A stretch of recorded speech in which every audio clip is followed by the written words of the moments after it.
Hello everyone, this is ScapCat242 and here's my review on the Player Sky Arkham City Catwoman figure. So this is the second figure I picked up over the weekend over at Sac Anime, and I gotta say this is a really great Catwoman figure. So before I begin, let's take a look at the box right here. Let's put Selena to the side. So here is the box. Pretty nice packaging design on here, as you can see here on the front, and then opens up. That's what the inside looks like.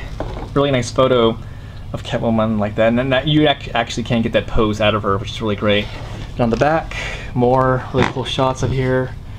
Yeah, so get more idea like what pose you can get out of her. So really good packaging in the box. The box is definitely worth saving.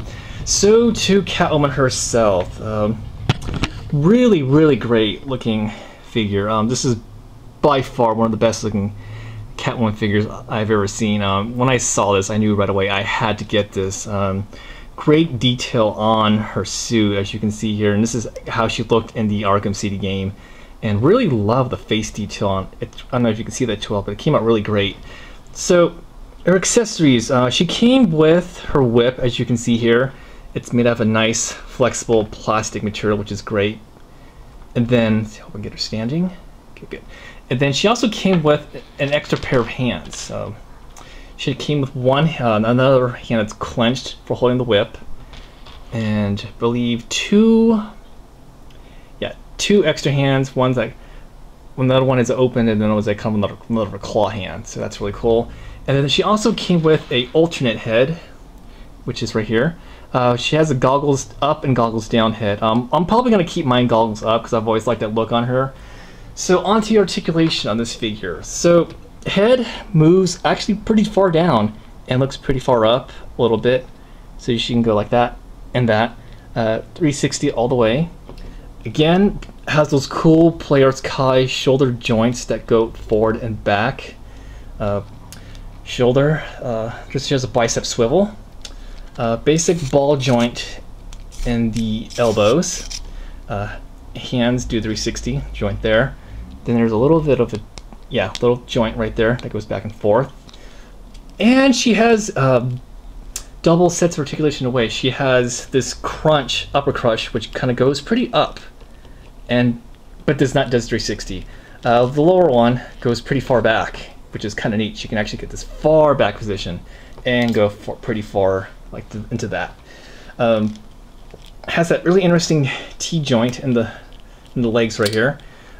Kicks up pretty high and pretty far back as well. I think, yeah, she can do the splits, I believe, as well. And okay, legs, double joints in the knees, really cool, and goes pretty far back. And okay, and the ankles, ball joint in the ankles does 360, and it does.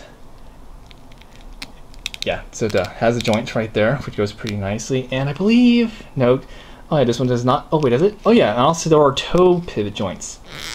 Actually, swivel in the toes. That's kind of cool.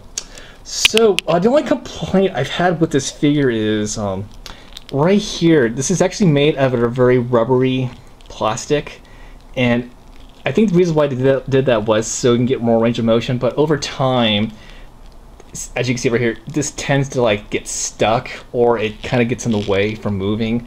So that was like the minor issue I've had. So let's compare her to some other Catwoman figures that we had in the past. So here we have her. If I can get her standing. Here is the Batman. I think this was the DC the Batman Legacy Catwoman figure, and we have the DC Direct Arkham City Catwoman. Now I love all three of these figures, and I like the other two, but I gotta say is each of them had their flaws. This one was not as posable as I hoped. This one was kind of more of a statue, but still a great sculpt. But this one, I gotta say, worth getting. If you're a big Catwoman fan or fan of the Batman Arkham City line, definitely pick up this figure. She is a must-have.